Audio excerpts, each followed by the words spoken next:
Anda masih bersama kami di Arah Angin TVRI, pembobolan rekening Bank Dorman, salah siapa itu yang menjadi fokus kita di malam hari ini di Arah Angin TVRI, masih bersama dengan sejumlah narasumber. Saya langsung ke Bang Ekal. Bang Ekal, artinya ini kan butuh memperkuat lagi terkait dengan sistem keamanan dari perbankan dan apa yang kemudian harus dievaluasi. Selain juga tadi membutuhkan peraturan OJK yang kemudian masih dibahas dan nanti akan diterapkan begitu, apa yang harus diperkuat lagi dari sistem keamanan perbankan ini? Ya itu kan pasti sistem keamanan IT-nya satu, itu udah jelas lah. Itu yang memang harus senantiasa selalu di-upgrade yang terbaik. Tapi yang kedua berarti pengawasan terhadap SDM-nya juga. Karena ini kan kalau memang harus melibatkan orang dalam, ordal ini. Ya. Ini kan siapa yang nggak ngiler lihat ada rekening-rekening nganggur. Tadi kan pas di jeda aja saya bilang salah satu bank besar aja dalam setahun itu bisa nutup ratusan ribu account. Ratusan ribu. Ratusan ribu kan kalau masing-masing ada 100 juta aja udah bisa kali itu jumlahnya triliun-triliun. Iya, iya. Nah kalau lihat nganggur sini dia cari teman di luar, ini gua ngerti ini daftarnya gitu kan. Waduh. Nah mulailah otak berkreasi apalagi kalau lagi ngadepin kesulitan hidup gimana gitu kan. Di Ngelamun tengah ngelamun, kondisi indis gitu kan. ekonomi kayak ini. Kondisi lagi seret begini kan. Nah maksudnya ini kan akhirnya tanggung jawabnya kan kembali ke kita-kita ini untuk membuat aturan tapi juga gimana caranya dia tidak memberatkan masyarakat juga. Karena kan kemarin sudah sempat dicoba itu. Sebetulnya kemarin yang dilakukan PPATK itu kan tentunya dengan niat baik untuk bisa menjaga rekening ini. Tapi mungkin agak terlalu agresif di mana 3 bulan udah harus diblokir kan akhirnya malah menyusahkan masyarakat.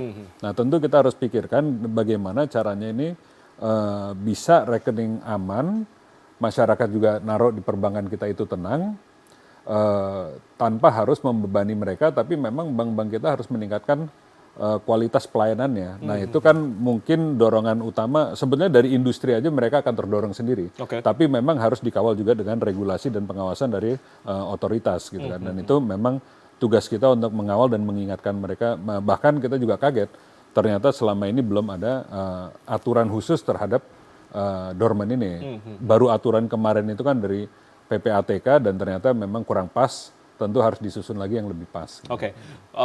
Jadi Bang Ekal, ini kan kalau berbicara terkait dengan tadi efektivitas dari koordinasi antar lembaga yang kemudian juga harus menangani terkait kasus ini. Tadi Mas Tama juga menyebutkan ini gabungan dari beberapa otoritas otoritas keuangan begitu. Ada OJK, ada PPATK, ada LPS begitu dan juga ada beberapa pihak lain juga kemudian. Nah, bagaimana kemudian Anda melihat apakah kemudian ini koordinasi ini perlu diefektifkan lagi atau seperti apa sebetulnya? Kalau kan ada 2 Pak, ada satu koordinasi di atas dari segi kebijakan. Ya. Tapi nanti kalau sudah dibuat, nanti kan ada juga pengawasan di lapangan. Nah kalau kan kayak tadi apa yang dilakukan oleh kepolisian itu setelah kejadian. Setelah kejadian. Nah tentu ini yang dibikin kalau kebijakan dari segi regulator ini kan supaya preventif. Jangan sampai kejadian nih. Nah ininya aja kan masih belum lengkap. Jadi tentu kita lengkapin dulu ini. Nah tentu salah satunya kan misalnya kayak tadi SOP, bagaimana sih kita bisa jaga supaya karyawannya sendiri deh, jangan mereka punya kesempatan. Kalau soal kemauan ini kan sulit nih, kita bisa baca orang gitu kan. Ini bisa berubah nih, kadang-kadang dia lagi lempeng, kadang-kadang dia lagi bengkok gitu kan. Tapi sekarang kesempatannya harus ditutup dulu, celahnya ini nggak boleh ada. Nah ini tentu kita harus serahkan kepada global best practices, dan bagaimana global best practices itu kalau memang ada regulasinya, kita tarik ke sini. Supaya ini jangan, kan saya yakin ini bukan terjadi di Indonesia aja.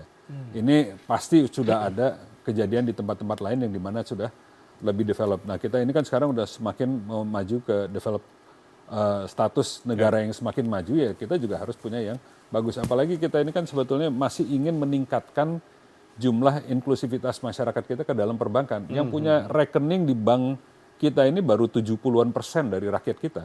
Yang nabung itu belum nyampe 70% di Indonesia gitu dari rakyat kita. Nah ini sebenarnya potensinya sangat besar. Tentu kalau mereka dengar cerita-cerita tentang ini kayaknya masih lebih aman di lemari, masih lebih aman di bawah bantal kan kira-kira begitu kan. Nah tentu ini kan tugas kita sebagai regulator dan DPR kan kita mengingatkan mereka bahwa ini menjadi keresahan masyarakat yang harus ditangani. Nah tentunya kita perlu bantuan dari juga lembaga-lembaga lain. Ini kan ada lembaga sandi cyber negara, ada juga dengan kepolisian. Nah mereka kan justru tahu bagaimana sih sekarang kriminalitasnya ini bergerak.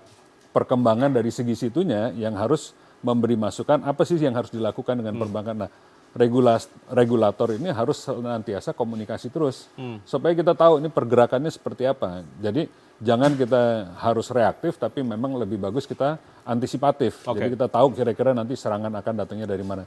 Kayak tadi, kalau terus nanti ada yang ngelihat, wah ini beritanya banyak sekali nih. Apalagi benar itu Pak Haikal ngomong ada ratusan ribu baru satu bank itu. Berarti banyak duit ini. Nanti yang tadinya belum aktif, yang tadi dicerita hacker-hacker luar negeri yang nggak perlu nih satu persatu apalagi cuma 200 miliar. Kalau dihitung itu mungkin ada triliunan tuh. Udah kita tarik aja sebelum ditarik sama orang-orang yang di lapangan sana. Itu kan masih sederhana tuh nyurinya nih. Kita yang lebih canggih kita tarik duluan kan. Wah kebobolan kita besar-besaran. Sedangkan kita lagi banyak masalah ekonomi yang kita lagi ingin selamatkan di Indonesia. Ya tentunya kita perlu uang ini nyaman, aman di perbankan Indonesia. Jadi apa yang kemudian DPR atau Komisi 11 sarankan untuk perbaikan sistem keamanan? Yang jelas kita harus diskusi dengan OJK karena mereka adalah yang pengawas langsung terhadap perbankan. Kita ingin mereka juga bisa komunikasi dengan lembaga-lembaga perbankan langsung dan tentu dengan lembaga security dan keamanan di Republik kita ini supaya mencari formulasi yang pas dan membuat POJK-nya yang pas. POJK yang membuat perbankannya juga tanggung jawab untuk senantiasa menjaga keamanannya. POJK yang membuat bank tanggung jawab, artinya gimana tuh Bang? Artinya? Untuk meningkatkan security, untuk bisa mengawasi karyawan-karyawannya, kan itu yang bisa lakukan kan SOP perbankan. Mungkin perbankannya juga nggak tahu Pak. Saya harus bagaimana sih gitu kan? Nah apalagi kalau bank-bank besar aja bisa kebobolan, ini yang cerita kebobolan ini Kacap BRI bunuh, BNI lah yang kecolongan, apalagi bank-bank kecil Pak, bank-bank BPR di daerah, BPRS kan kasihan mereka. Nah sedangkan mereka ini lagi dituntut untuk tingkatin modal supaya bisa naikin kualitas IT-nya, malah kalau perlu mereka lagi diminta merge atau bisa digabungkan dengan bank-bank yang lebih besar, malah kalau perlu punya pengampu bank umum nasional supaya mereka bisa numpang dari sistem IT digitalnya. Artinya kan mereka semua perlu bantuan modal. Nah, kalau yang besar aja masih lemah dari sistem SOP, apalagi yang kecil. Nah, tentu kan ini harus ditegur dari yang atas. Nah, mungkin best practices-nya ini kan tentu mereka bisa diseragamkan melalui peraturan gitu ya. Nah, mudah-mudahan berarti OJK-nya yang kita harus senantiasa ingatkan untuk memberi mereka petunjuk atau aturan minimum wajib yang harus tercapai gitu kan. Dan itu harus memberikan tingkat yang paling tinggi lah kalau menurut saya. Apalagi di bank-bank yang kelas 1 di Indonesia. Kita kawal bersama termasuk juga dari Komisi 11 untuk kemudian mengawal POJK ini tadi. Saya langsung ke Bang Oksa. Bang Oksa, ternyata banyak juga celah-celah yang masih bisa digunakan begitu untuk kemudian tadi orang dalam ini mempermainkan bekerja sama dengan oknum-oknum yang lain begitu. Jangan lupakan juga hacker juga salah satu yang kemudian tadi menjadi kekhawatiran kita semua meskipun memang prakteknya di Indonesia masih belum begitu. Di luar negeri tapi sudah ada tadi kata sudah juga cuma nggak ada dilaporkan. Bukan berarti enggak. Bukan berarti enggak, tapi artinya ada tapi masih belum dilaporkan. Nah, itu pasti kena fraud tuh banyak gitu. Cuma masalahnya laporan apa enggak kan gitu. Celah-celah ini tadi dari sisi Bang Oksa terlebih dahulu sebelum nanti akan ke Mas Tama. Silakan. Iya, kalau dari saya melihat bahwa memang bank harus memperkuat kembali terkait dengan fraud detection-nya, terkait dengan fraud prevention-nya, baik itu tadi sudah disinggung mengenai SDM-nya, baik itu terkait dengan internal control-nya, baik itu sekali lagi terkait dengan bagaimana bank dapat mengkomunikasikan, terutama dengan amount-amount tertentu, dan perlu juga melakukan pencegahan. Artinya di dalam satu hari biasanya kan ada batasan berapa yang boleh keluar kan begitu. Nah itu harus dipertegas kembali sehingga apa bank dapat dengan segera melakukan pemblokiran atau pencegahan ketika mendapatkan ada sinyal bahwa ini terkait dengan fraud. Nah menurut saya itu menjadi hal yang penting terutama terkait tadi ada fraud detection, ada fraud prevention-nya. Karena kita tidak bisa, ketika melihat orang, kita tidak bisa tahu apa yang ada di dalam pikiran dia, kan begitu. Apakah orang ini memang benar-benar punya niat yang baik, kan begitu kan? Ataukah sudah merencanakan sesuatu yang kurang baik? Nah tentunya menurut saya dengan adanya kejadian ini, bank sudah mulai berbenah, kan begitu kan? Sudah mulai melihat lagi, yuk kita uji lagi gitu kan. Bagaimana tingkat keamanan kita? Karena kembali lagi, bank ini adalah lembaga kepercayaan, kan gitu. Lembaga intermediari, lembaga kepercayaan, masyarakat dominan menaruh uangnya di bank, Untuk itu bank harus menjaga kepercayaan ini. Termasuk tadi ketika kita menaruh uang di bank, kita tahu bahwa kita bisa tidur dengan nyenyak. Uang kita besok kita lihat, oh itu ada, masih ada, kan begitu. Ketika nanti kita mau ngambil, oh uangnya ada gitu, sama.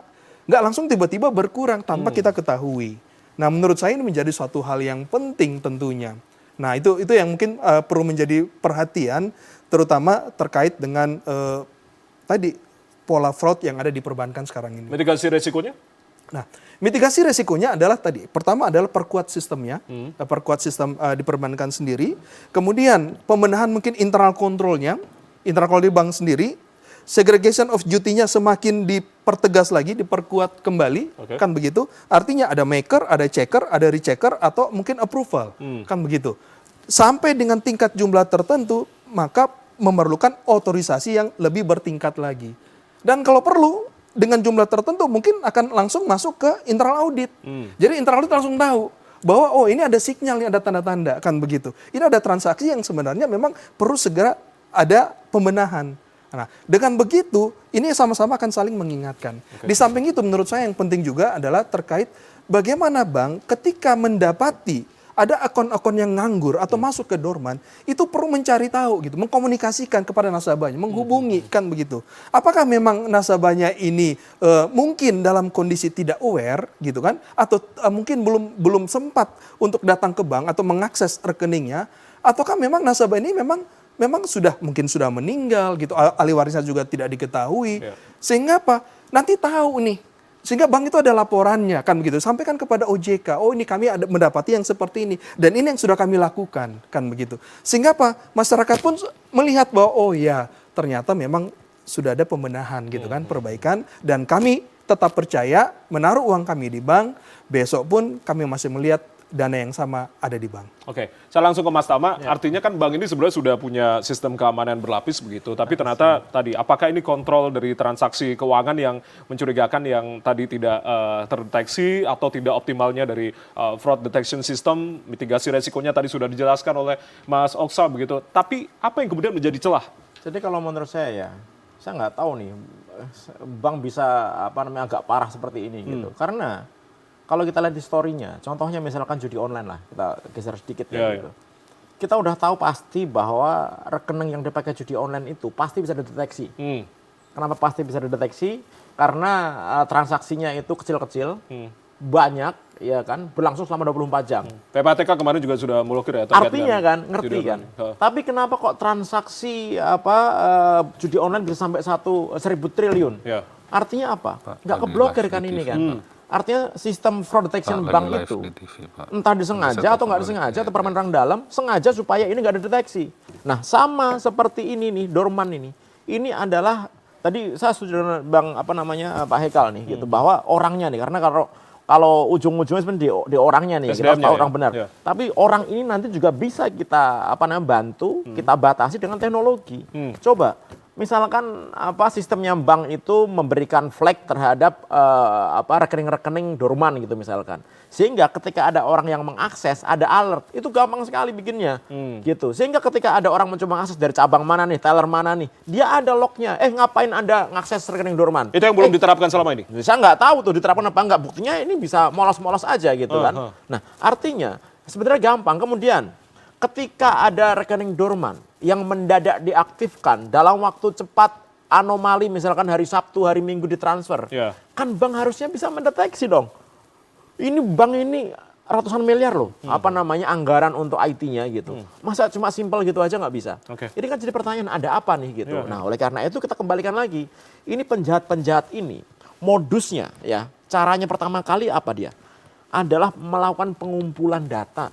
Jadi ujungnya depannya itu pengumpulan data gitu. Rekening-rekening mana isi dorman, rekening-rekening di bank mana isinya berapa gitu. Kalau mereka nggak punya data itu, mereka nggak bisa nyolong. Jadi ketika mereka tahu data itu, entah dapat suplai dari mana, baru mereka mikir nih, wah saya bisa ngambil nih gitu. Nah setelah dia tahu ada di bank mana, dia melakukan identifikasi pejabat-pejabat kunci. Siapa yang punya akses nih? Siapa manajer yang punya akses? Siapa kepala cabang punya akses? Wakil kepala cabang punya akses? Dia mengidentifikasi itu. Nah setelah dia melakukan identifikasi, dia melakukan manipulasi akses. Dengan cara menculik gitu. Atau dia menyuap gitu. Atau ngajak kerjasama dan lain-lain. Setelah berhasil, rekening diaktifkan, barulah itu duitnya diambil. Jadi memang urutannya itu adalah awal dari data. Nah, yang punya data ini siapa? Tadi Pak Ekal menarik juga tuh. Kemarin ketika pemblokiran besar-besaran rekening yang diduga dorman yang mau dimanfaatkan untuk judi. Itu datanya sekarang siapa yang megang? Artinya apa? Berarti kan semua data rekening dorman itu kan terinventarisasi. Siapa yang nyimpen? Kemudian siapa penanggung jawabnya? Nyimpennya di mana? Gitu. Siapa orang-orang yang punya akses ini? Ini harus dicari. Harus gitu. dicari? Loh iya dong. Karena kan kita harus lihat dari segala macam gitu. Selain yang tadi saya bilang, mungkin manajer banknya juga tahu, dari auditornya tahu gitu. Tapi kan ini rekening data-data rekening ini yang menjadi titik awal si penjahat-penjahat ini mau ngambil. Gitu. Karena memang rekening-rekening empuk enak nih gitu. Karena kalau diambil nggak ada yang komplain. Kalau rekening kita kemarin diblokir, isinya cuma 200.000, 300.000 gitu. Nggak akan diambil oleh penjahat itulah. Gitu. Karena apa? Effortnya itu terlalu besar. Kan bayangkan. Mereka begitu ngambil rekening, kan mereka harus transfer. Berapa layer nih, bank mana nih gitu. Ketika transfer mereka juga akan spirit transfer lagi. Mau transfer ke falas, mau transfer ke kripto, mau transfer ke rekening lain, bank lain, untuk susah dilacak. Bayangkan kemarin itu, yang 204 miliar itu, dia melakukan 37 lebih transaksi hanya dalam waktu beberapa menit saja. Iya kan? 17 menit ya. Artinya apa? Udah lewat sana gitu. Artinya ya memang itu yang dilakukan oleh para penjahat-penjahat ini. Artinya pihak kepolisian tidak hanya menangkap beberapa pelaku kemarin begitu, tapi juga mengejar tadi terkait dengan siapa yang sebetulnya bertanggung jawab. Harusnya sih begitu ya. Tadi data dari rekening dorman ini. Usai jeda kita masih akan bahas terkait dengan pembobolan dari rekening dorman ini. Kami kembali saat lagi, tetap bersama kami di Arah Angin TVRI.